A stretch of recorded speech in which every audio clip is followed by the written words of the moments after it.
Voilà, merci. Là, c'était nos partenaires et donc nous disons une salutation spéciale à l'inspecteur général, le chef des services de l'UGF, M. Christophe Bitassi Mwabahi, mais aussi à la DG, Mme Sandra Tibongue de la SCPT. Nous vous disons, nous vous saluons et donc voilà, avec nos partenaires toujours et nous répondons toujours présents. Alors, on va prendre directement nos invités.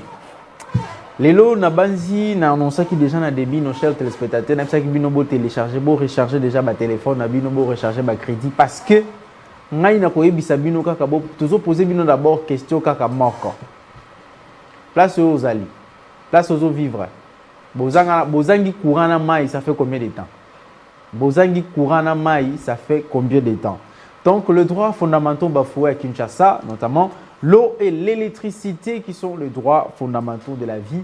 Et donc, sous ces plateaux, les habitués de mes invités des droits de l'homme, je commence par saluer M. Jérémy. M. Jérémy, papa Elaïs.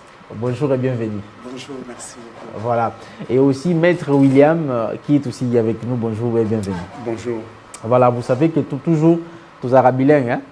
Moi français, moi lingala, donc parce que la bonne compréhension, c'est tout d'abord les Quinois, qui nous suivent de partout, dans tous les coins, les recoins, bateau banon, bazana bateau, bazana Kisenso, bazana Kingasani, bazana na Mokali, surtout Mokali kuna, na pesimino d'abord mbote kuna pe bozana Njili partout à Kinshasa, Ngalema aussi, et surtout que Ngalema après ba inondation, tout ça dernièrement, en pleine saison sèche. Il y a encore des problèmes qui se sont posés. Maman, il peut les alors, Maître William, nous avons une question pour tout formulager. Parce que l'autre toujours le là, quand il y a maï na électricité, l'eau et l'électricité. Lien d'abord, nous avons d'abord entre le pour manque il y a l'eau et l'électricité comme étant droit humain. Na ba projet oyo bozana ngona kati ya ONG et la UIC. Merci mingi na question. Projet oyo Elaïs azosalela mikolo oyo ezotala droit civil, droit politique et droit sécuritaire dans les communes défavorisées de la ville de Kinshasa. Voilà. Mais boni lelo totiki yango pembeni poto kota na makambo etali accès à l'eau potable et puis accès à l'électricité pour les populations. Et Sengeli, téléspectateurs, que tous les droits de l'homme sont interdépendants. Ok. Oeleki Muninga na makambo etali droit de l'homme ezate. Ok. Tous les droits se valent. Tous les droits sont sur un même pied d'égalité. Droit civil, droit à la vie, droit civil, droit politique, droits économiques, droits sociaux, droits culturels, tous ces droits-là se tiennent. Les lois sont qui mutu, alinga zalana vie, il faut zalana santé, il faut aliaka bien, amelaka maya kitoko, environnement na ezala propre, ainsi de suite. Makamboya courant, tout ça là, les lois commis, il faut pour lamba, il faut aux alana courant, aux branchés au chaud. Donc, nyonso on a ba information sur il faut et les canaux radio et les canaux télé. Télé ango il faut courant ezala, radio ango il faut courant ezala. Ata ba sali ba radio na nini ba panneau solaire mais en tout cas courant ezakaka courant. Mai ezakaka mai parce que ce qui mai ezate.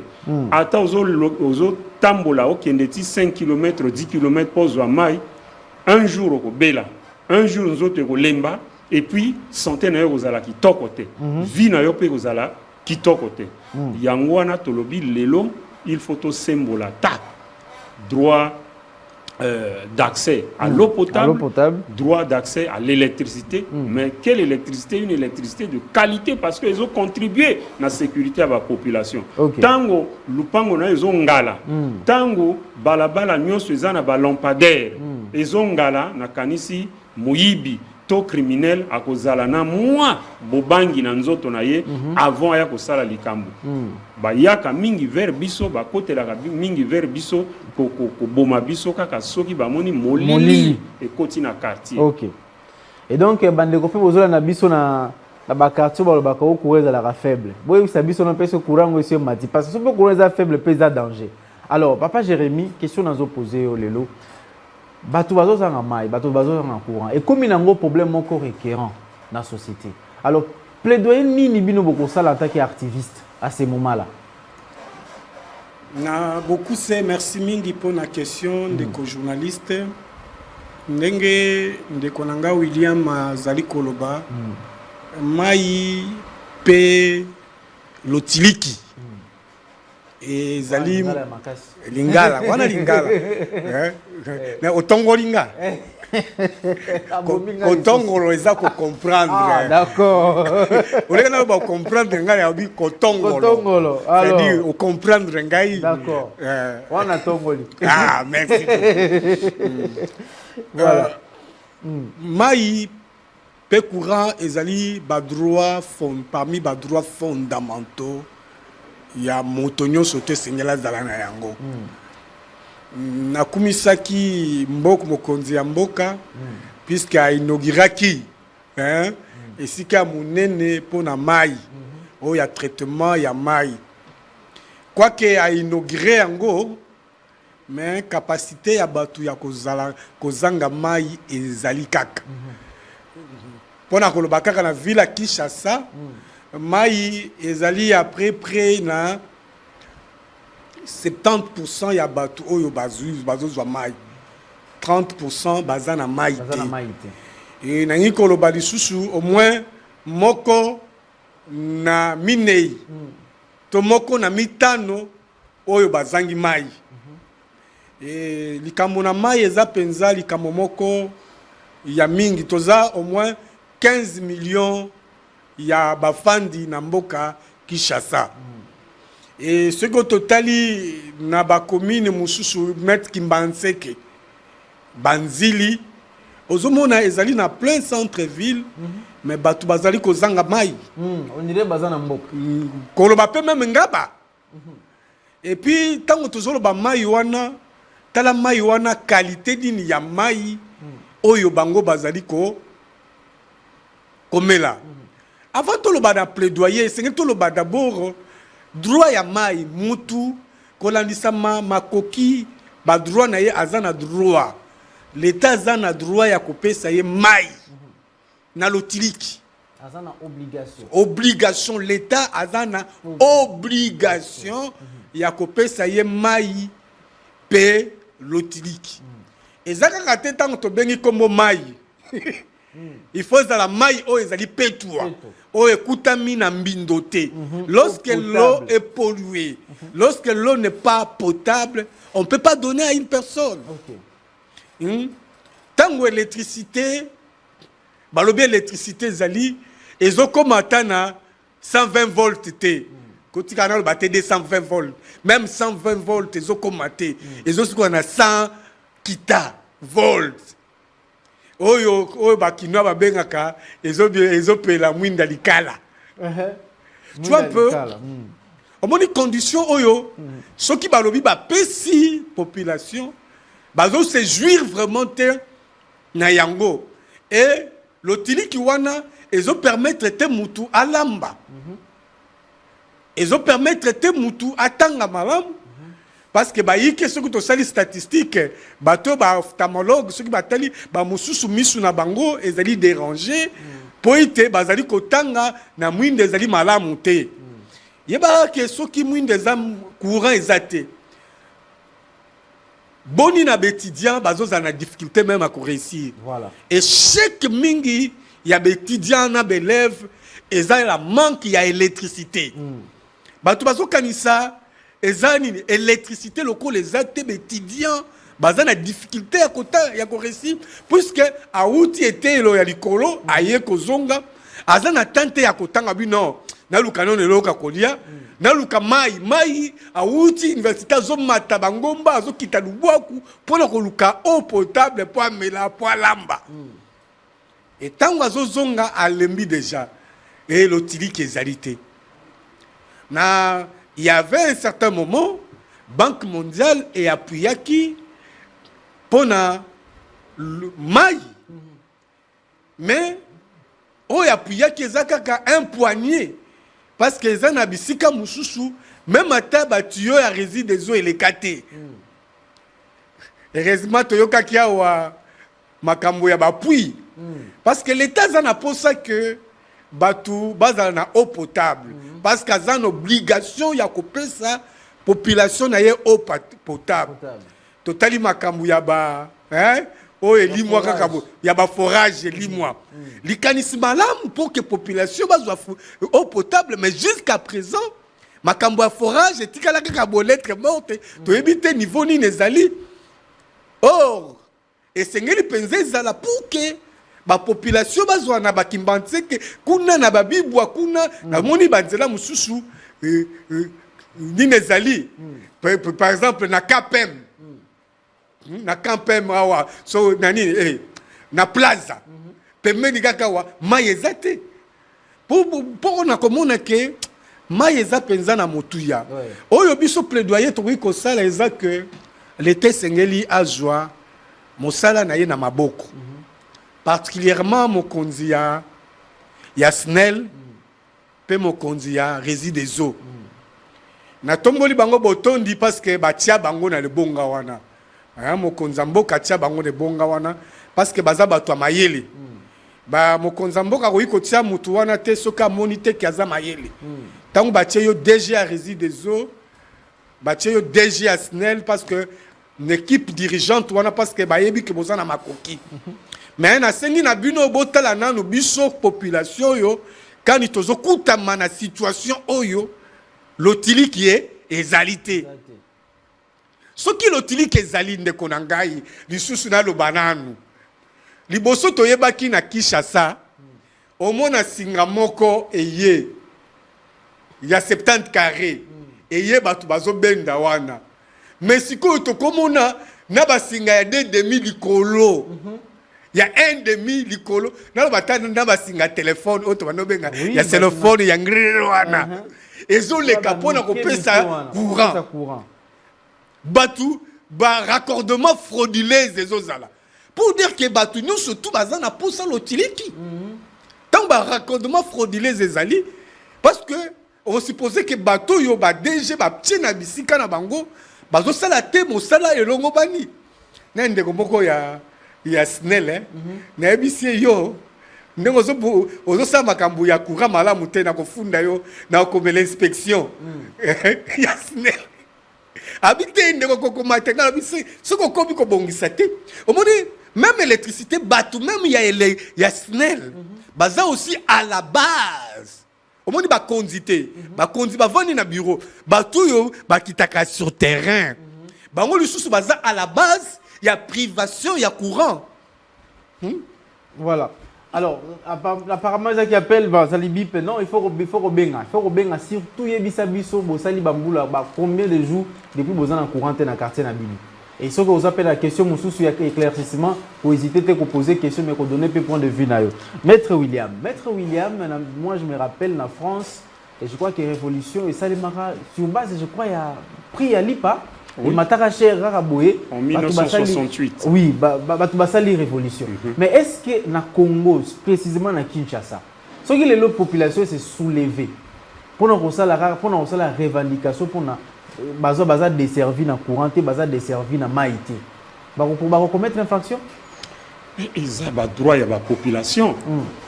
Tolingi te que la population va comme à niveau parce que l'autorité baza kolanda biso. Papa Jérémie Aouti Koloba. Ce qui bâtit on a bonga c'est que ozana bongo. Mais on est maël en aussi comme on bongo na yo il faut salaka et permettre à la population baye ba que tala lobby ezala ki maître William yem to azala ki directeur ya SNEL na lobby te qu'on a aucun de remplacer mais na pesi kaka exemple la pamba. Oh lobby ezala ki maître William mais lelo tango papa Jérémie Ekoya to moni changement ezali courant ezala ki te na quartier muke ekei muke ba panne mais depuis que papa Jérémie azawana makambo wana ba panne ya mike ba kili wana est comme stable.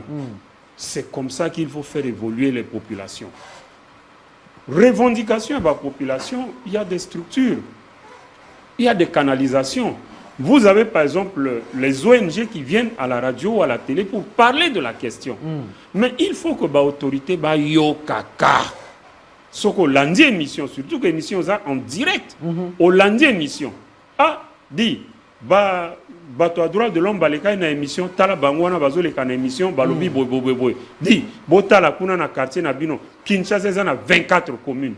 Sur les 24 communes, quelles sont les communes dans lesquelles l'eau potable coule au robinet 24 heures sur 24. Exact. L'eau va peut-être Gombe. Mais Gombe n'est pas la ville de Kinshasa. Kimbanseke, Kalamu, Makala, Bumbu, commune wana nyonso, il faut baser même niveau, même niveau de traitement. Courant ezala. Tolobi bien. Ezana ba pan ezanga raté. Papa Jérémie alobi ba raccordement frauduleux ezanga kate. Yango muteza ko sala moi ba pan mususu. Mais il faut raccordement nezoya parce que batu ba pesi bango singate ko oui, il faut ba comme obligé ba sala nini. To kangata na ndenge na biso. Va se prendre en charge. Ouais. Donc il faut éviter, pour éviter cela, l'autorité doit écouter. Surtout à travers des émissions comme la vôtre, il faut yokaka et puis déployer l'équipe na bango sur terrain pour maîtriser les problèmes pour que lobby et comme que bimi na balabala ndenge et salema qui na France en 1968 pour na prix moko ya lipa prix ya lipa bimi na balabala et puis keti et quoi ici régime non. Nous ne voulons pas ça dans notre pays. Ce que nous voulons, c'est qu'il y ait une prise de conscience de la part des autorités pour que Makambo ya Courona Mai et Zalaki Toko, la population va Zalanayango. Peut-être séquentiellement. C'est-à-dire qu'au Yebi, que non, comme Mai, Tozangi, Yango, Lelo, Lobby et Kozangate. Au moins dans son soin. Mais que semaine, Moubimba Mai Zalate. Moi, Moubimba Mai Zalate. Moi, Moubimba Kouré Zalate. Wanande Peza, Eza Mabe, alors que Eza. Parmi les droits économiques, sociaux et culturels, dont les droits de la deuxième génération. Mais, dès Tolobaki na liboso émission Tolobi, tous les droits sont interdépendants. Ouais. Le droit à la vie fait partie des droits civils. Mais le droit à la vie, il est tributaire de l'accès à l'eau potable, de l'accès à l'électricité, accès aux routes, santé, ainsi de suite, éducation, tout. Donc, kaka droit ya la vie wana et lambi penza et lati ba droit wana nyonso. C'est pour cette raison que les populations doivent faire très attention. Même la sécurité, le droit sécuritaire au eza ko concerner projet Elaïs, droit wana eza ndenge nini. Soki mwana ya muke azo longwanda ko azo tambola peut-être 8 km pour que ezwa mai. Mais il est en insécurité. Voilà. Nabutu. Attends, il est en insécurité. Surtout les jeunes filles à Mikolo. Il y a des prédateurs sur le chemin qui peuvent les violer. Donc il faut éviter ce genre de problèmes. Kande na Lobiwana, tous les droits se tiennent, tous les droits sont tributaires les uns les autres. Les autorités doivent ouvrir les oreilles, écouter, suivre des émissions comme la vôtre et puis prendre des mesures conséquentes pour venir à bout de ces problèmes. Surtout bandeko na biso ya Salongo.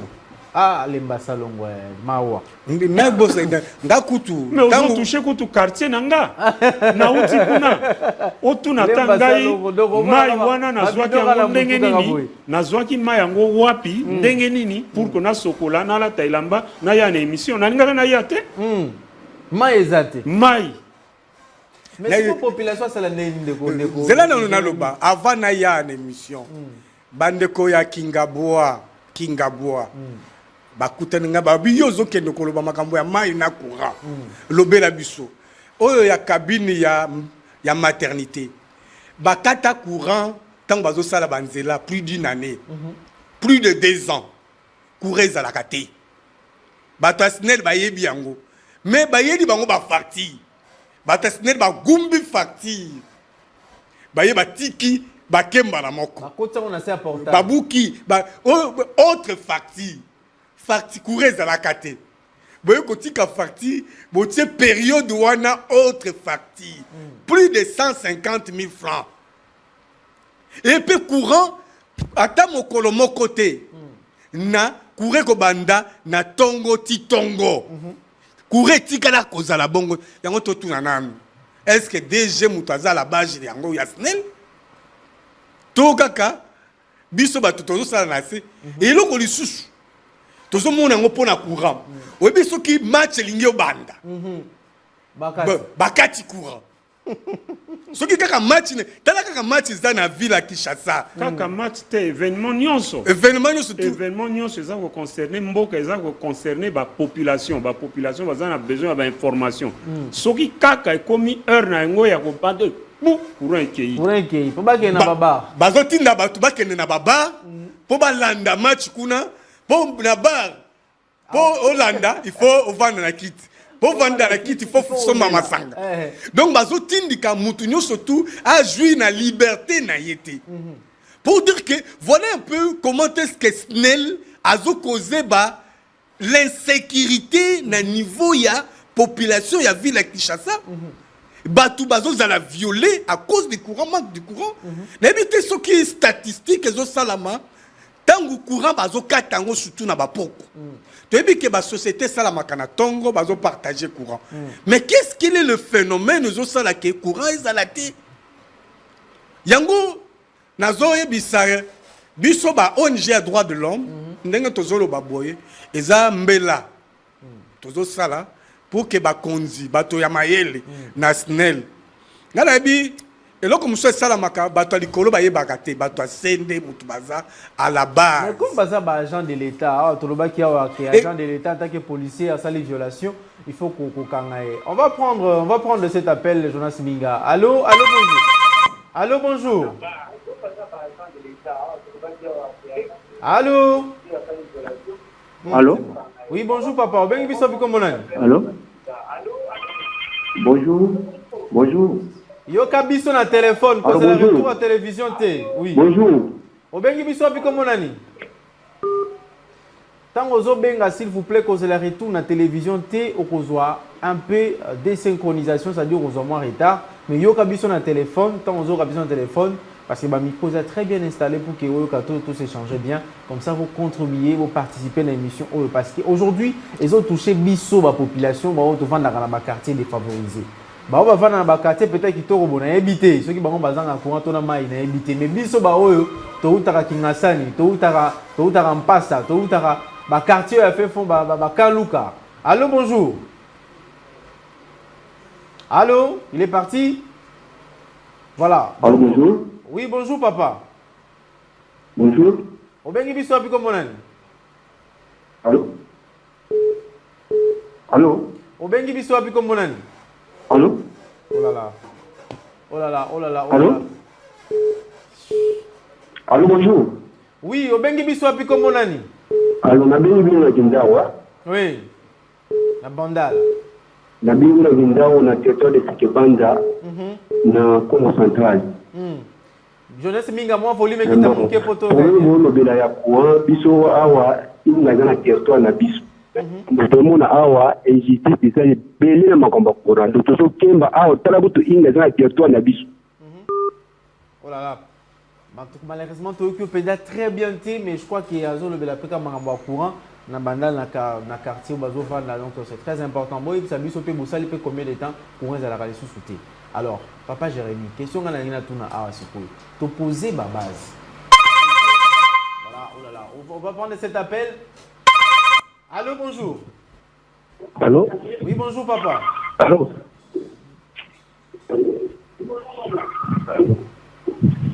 Obengi biso api comme monani.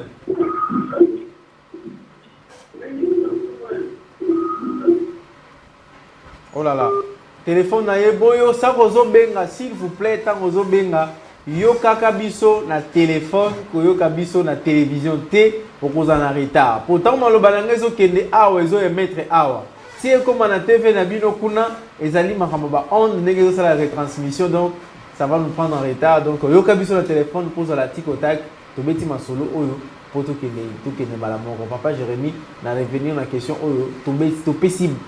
Donc, tout ça, nous avons un diagnostic. Et vandi en wana, bah tu vas en courant, tu comme ça là, bah raccordement frauduleux. Oh là là. Allô, bonjour. Allô. Oui, bonjour. Allô, bonjour.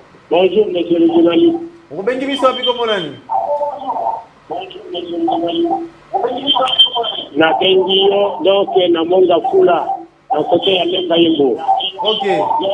Tozolanda yo. Kitsa-moi volume à télévision ok. Totuna nanga ezali boy papa. Alobi boy tala ndenge na zoko tala na télévision wa matama kitoko. Alobi que le ventre creux n'a pas d'oreille. Mais tala nana kana Kinshasa wa. Bon, je dis que la ville la plus proche de Kinshasa ezali kwa Mofi. Kuna Mubondo abengala ba fermier nyonso. Nga produit agricole, c'est comme très difficile. Et c'est là qu'on a beaucoup de Pételango, président, comme Jamokano, il y a une ordonnance loi, c'est va fermier, bon, nous, va zone à la ferme, pour que va produit agricole, et ça va inonder la tête. Ce qu'on fait, on s'est dans le sens, c'est ça qu'on a. Au Pomona, Maluku, Biloko, plein, les lois, Satamasango, Satamanyok, Simpuka, trop cher, Rouba, tout ça. Pardon, le Chansuana est comme la présidente. Parce que Mouteke, Moudjaka, Bayakina Mabelete, Mokoka Yakina Mabele, par le sol et le sous-sol appartient à l'État. Les Andénoana, les Lokoyo. Donc, Batoua n'a pas privé. Au Salagan, Bakulo n'a pas tombé, la carte de Kinshasa. La plupart de la chaîne va où tu n'as platé de la tête. Alors, il faut pas zone. Pardon, le Kansuana président a joué très sérieux. Parce que même le ventre n'a pas d'oreille. Au moins, dans la Misala, la Misala. Misala est coupable. C'est depuis 2022 que j'ai là. À la touche, toujours pour nous, ma pour la police, pour la police. Mais vous allez voir la salle de l'Imbabino. Il a dit que vous avez très bien peut-être. Mais il faut voir Somba, à moins cher, Masangu, Maniok, Nguba, Mbala, tout ça. Vous allez pour l'autre. Yangwana bien aimé, journaliste, vraiment, président Azwa Mokame, et qui va faire une nyos, Bazonga, na plateau, pour voir qu'il vous a la misala, la ferme, le bango. Tout le monde est belé. 360, nous étions à Takou. 582, nous étions à Ndila. Banana, Makemba, nous étions là, na Maboka Babogone. Vraiment, pardonnez. On a supplié le journaliste. Et que le président a un problème très sérieux. Vous avez Merci beaucoup. Vraiment que Dieu vous bénisse. Merci. Merci beaucoup, Papa Nabiso depuis Lembaïmbu. Lembaïmbu, merci beaucoup. Apparemment, à toucher. Pour nous, peut-être les APK dans le cadre il y a droits humains, notamment circulation des biens. Circulation des biens, les personnes et leurs biens. Je crois que côté n'a touché qu'on a le bilo.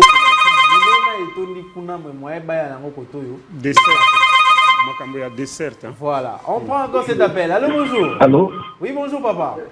Allô? Bonjour, oh là là, tant qu'on se baigne à biso la téléphone, qu'on a la télévision, sinon on reçoit retard. Donc j'étais en train de dire, de cette route de cette agricole, ça fait partie aussi des droits humains parce que ça fait partie de la circulation, de la population. Mais il y a une question, Jérémy, avant la zone, il n'y a pas de allô, bonjour. Allô? Allô? Oui, bonjour. Allô? Oui, bonjour. Allô? Ah, bonjour. Bonjour. Bon, ngai voilà comme la Kalamu. OK. Joël. C'est Joël. Bon, ngolo baboui. Nazola l'émission, la ngona mo katikati. Batu ya courant, basala biso boui. Facture de yakate. Et facture de yaka, mais courant za la raté. C'est pour que déclarer kuna no vous futa kaka. Tozui ba facture mususu awa. Ba facture mususu la futa ki na facture de yabu ba facture ba nyongo ba nyongo ku tuté ba mbongo la futa ki nyo fezo ngisusu. Pour déclarer qu'on a hôtel, il faut que pas la ville, tout. Et tout le monde a problème grave. il fallait rebenga PDG ya nini ya SNL bien pour aya à l'émission à expliquer biso bien. On a recommandation. Ah oui. Ça va la soukia là. Merci beaucoup. Merci beaucoup pour la recommandation. Merci beaucoup. Merci beaucoup pour la recommandation au Sali, à l'Obika DG SNL, à quoi expliquer biso Papa Jérémy. Population ça la nini. Faut poser déjà ma base. C'est déjà ma problème. Ce qu'on va pas dans ça la nini. D'abord, premièrement, na kosenga na SNEL. Batia numéro verte. Il y a inspection na bango. Pour que la population va dénoncer na cas ya fragrance, il y a manque de électricité, problème lié à l'électricité. Oui, on y va directement. Allô, bonjour. Oui, allô, bonjour. Bien qui biso comment on papa na ngai. Ngaus. Depuis commune à Kimanteke. Depuis commune à Kimanteke. Na lobby. Que musala. Le sala na baka sifuri kori keri mukil. Quand il va gêner deux ans vraiment. Imbatiri c'est pas pour se dire sur ma pratique vraiment. Au ta musala na ndeka kangiko to roni fuye na mo ti na musala so c'est moi ici. Vraiment les amis.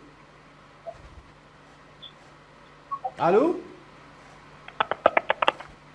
Oh là là. Je crois qu'il y a Azo parlé par rapport à l'insécurité où il a dit il y a Molili, Azoni na pourquoi? Oui.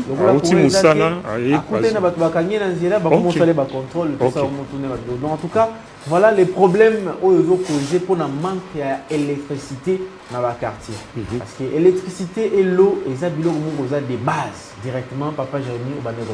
Oui, omoni d'abord na tanga lobby de quoi lobby na pourquoi ba lumière publique ezate or na ba facture nyonso to futa ka ba lumière publique ezate na ba siko ba tia ba poto ba lumière ezalaka te biso nazo se rappeler ba tia ba poto banda ba tia yango ti lelo mindo ba tia ka yango kutu batikala ko pelisa yango te ti ba yiba yango batikala pe ko renouveler yango te. Pour dire tout ça, la difficulté mingi. D'abord, sur le plan courant, que inspecteur, numéro vert, oyokani ba rendre en public pour dénoncer ou présenter situation ya électricité na mboka na biso Kinshasa. Deuxièmement, les systèmes de délestage. Ils ont créé de vrais problèmes na mboka.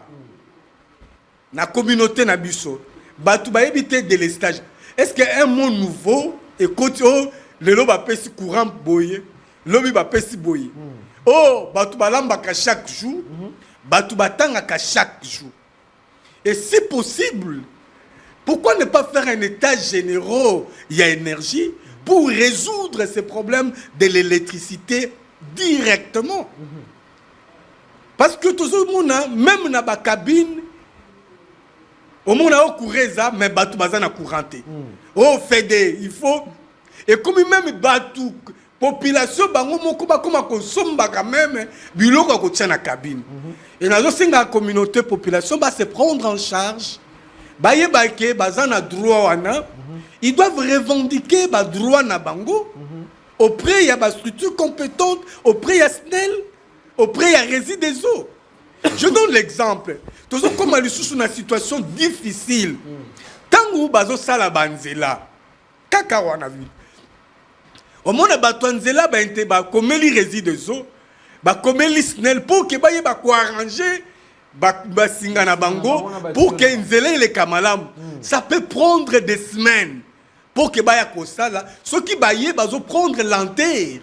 Oh bazana ba service mongo sala ka 24 heures sur 24 heures ba ko sala banda ba bandi ceux qui ba lembi équipe musu se bandi pour un peu faciliter ba tout bazana na accès à l'eau pe accès à l'électricité et na ko senga communauté population ba prendre conscience ba yeba ke bazana droit yango lokola bazana droit yango ils sont obligés de revendiquer leurs droits na qui des droits bakende ko revendiquer droit na bango, baké comment on a responsable à SNEL, basali même city ngala j'encourage ba vandi wana pour que bazong c'est la bango courant. OK.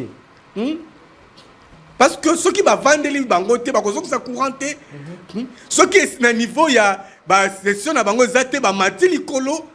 Ainsi de suite, ti bazobo na solution te ba ke kokutana na DG ya SNEL, ya des résidus pour revendiquer. Na mona ka batu ba s'intéresse à te na DG ya résidus pe ya SNEL. Parce que normalement ceux qui na niveau ya base ba résoudre te ba faire remonter dossier au niveau na yé. Parce que ceux qui va faire remonter dossier numéro na yé ba ko sala mingi DDK. On a vu na biso à Kinshasa, DDK za na avenue du commerce, ba kutani na ye. Mais na kin est za, kin ouest ezali, ba ko kutani na ba responsable wan. Ceux qui bo kutani na ba responsable wan ya SNEL, je vous assure. Bazalaka na conscience professionnelle le lenga mususu. Ba konzi ya SNEL na kin ouest ba nini. Bazalaka na conscience ya travail. Baby que musala na bango zanje soki population ba toko kutana na bango solution mona naka mingi koleka yango ngana zo senga soki bo monite boke na bureau na bino ya quartier ya SNEL ya résidus zo ba pesi solution te bo suka kaka wana te bo matalikolo bo kene soki oye yo moko moni ke solution zate bo sangani 10 bo solution manite boye 20 50 100 pourquoi pas même 200 jour wana boye na bambabola na bino na ba mai na bino na ba nzungu na bino bobi to ko vanda wati boko bongo c'est biso courant ti boko busel so mai. Maître William vous avez muto droit d'ailleurs vous êtes juriste, c'est-à-dire que Jérémie lobby il faut bakende revendiquer mais aussi un accompagnement. Comment il faut que ça l'accompagnement pour accompagner la population à la revendication dans le baki bien que la structure il y a prise en charge baza l'émission oyoza ko salawana mais c'est déjà une prise en charge parce que eza voya la population na émission ba appel les oya ndenge na ndenge zouta bipai na bipai ozo ko quand même pas ko gérer ba réaction à la population parce que bato bana kanda tango bazako sembola makambo etali accès à l'eau accès à l'électricité et ont concerné directement quotidien à bango pas si bazalaka na yango mikolo nyonso nde au sem donc au tindi batu ba lobela yango mais ngai na lobi soko tali pourcentage ya crime o esalaka esalemaka na butu na o ya moi esalemaka mingi na butu donc pourcentage ya crime taux de criminalité eza élevé mingi par rapport na ba action ya ba criminel na butu na ba quartier oyo minde ezalaka te ou bien ba yokani na ebite hein na lobite keza yango mais parfois ba yokani na mutu bakati courant quelque part moulili et koti na quartier allez ba investir quartier ba sali action ba bimi ba kei na lobby que eza yango te mais eza ba réaction à la population de toza ko remonter sur votre plateau pour que et attirer attention ya ba population ba autorité. Ce qui est vrai c'est que pona makambo etali mai par exemple ngai na yo to yebi bouteille ya mayo bote ba bateka na magasin to yebi yango ka mikolo yo kala ezalaka mai tozo mela ozo kende na pompe ozwi penza kopo ko ote mai o meli soko meli mai olobi mais mikolo yo non okotinda mwana te akende komela mai na pompe oko préférer osombela mai ya mulangi po amela parce que ozo banga que santé na ye ebeba par rapport na qualité ya mai ça veut dire que les gens les populations à un certain moment ont perdu presque totalement confiance na mai ya régime des eaux ya komela et komika ka mai ya kosokolela mai ya kosokola bilamba mai ya kolambela etc. Non, voilà, on va prendre cet appel journaliste Minga Oliva. Allô, bonjour. Allô, bonjour. Journaliste, bonjour. Oui, bonjour papa. Naye ko loba imode tanimoka ya papa mura loba tawa na lemba yimbo. Ah, OK. tolobi boy ndenge toyebaki te vraiment bozali bakonzi na kati ya misala likanisi ya biso ya bafervier ya kwamut bazonga par président de la république a signé ordonnance po te libumu ya nzala eza na matoi te ndenge papa mura awuti kolobawa bosala par tous les moyens te donc biso tozonga na baferme tala nani banditisme ezalaki na ntango ya kala wala na buda mobuta eliminaki bango lelo bakulu na bakomi moyen te tokosala ndenge nini yango wana biso toyaka na nzela na bangala mwana na nzela ya mai so tokomi na kwamut iloko ezalaka mosusu epoli il faut prier eza la loi de l'offre et de la demande pardon mingi po bozala donc tozala satisfait likanisi na biso ekomi la présidence de la république ndenge nayebisi bajuriste azali wana papa wili bazali wana nzambe azala na bino boumela parce que soki koza nzala maladi ekozwa yo makasi mais soki ole bien maladi ekozwa yo tata moke te nzambe apambola bino likanisi na biso ekomi la présidence de la république tala nani soki oza na 360 nzete ya saku osali récolte awa na maluka obia na Kinshasa prix ekozala combien de kilo kozala nango ndila nsombe na nsombe ekomi na kati ya nani ya nani moto akosala mafuta donc tokozanga te boyibi aviation le te le Congo a la moitié de la forêt africaine bana Congo bakuku kufa nzala ta moke te bota na faune tozali riche banyama ya ndenge na ndenge mbisi ya ndenge na ndenge qui jusqu'à aujourd'hui est locomogoté. Le lac le plus poissonné, na kati ya Congo ezali lac Tanganyika. Tokozlia kaka ba Thomson, papa. Tozali wapi? Nzambe apamula yo journaliste. Likanisi wana ezo ekomela président de la République. Merci Neng. Nzambe apamula bino. Merci. Merci beaucoup. En tout cas, tout comme Goshito, on a fait ça bino maloba. Mon comment pour un message spécial. En tout cas, tu banana maître. Tu ça parce que M. Jérémy a reçu la paix moi par rapport à partenariat la net jusque là pour le bilan de pour aller alors moment de la fin et conseil au ça là message il faut que ça pour la population par rapport il y a droit na bango ils ont fruits sous l'eau et l'électricité. Ngana kanisi au lobby presque nyonso mais oyo na ko bakisa pour la population va retenir c'est que mai na courant eza ba droits fondamentaux ya bango et que ba koki ko manifester droit wana ko revendiquer yango à tout moment lorsque ba moni que baza ko respecter yango te yami balé ba autorité ba yeba que baza wana pona ba population ko lela ya ba population par exemple na plateau na yoboye soki komeli bango bazwa mikano po ba bongisela ba population makambo etali accès à l'eau accès à l'électricité parce que absence na yango défaut ya kopesa ba population mai na courant conséquence na yango eza ebele to lobeli yango awa me esuika wana te eza na ba conséquence mususu oyo ekobima ta mususu nini crime ekokoma ebele na mboka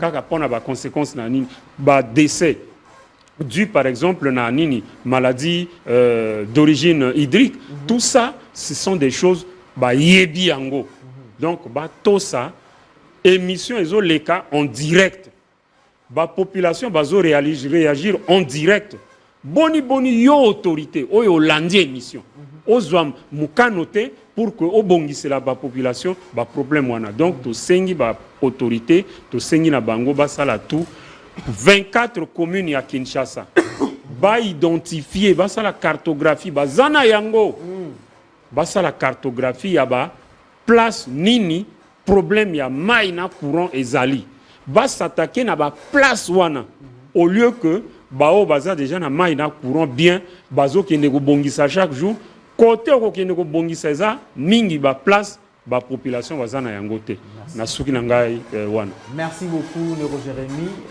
le basuka et puis s'occuper moi message par rapport à Ned. Merci beaucoup parce que na émission on a comprendre que population congolaise particulièrement la ville à Kinshasa bazana droit ya kozala na mai ya malamu pe bazana droit ya kozala na courant. Il y a bien. Il y a bien. Bien. Il y a l'ICALA. Oui, et puis même na bureau à SNEL, tu commences à na groupe électrogène. Ils ont comme ça bat.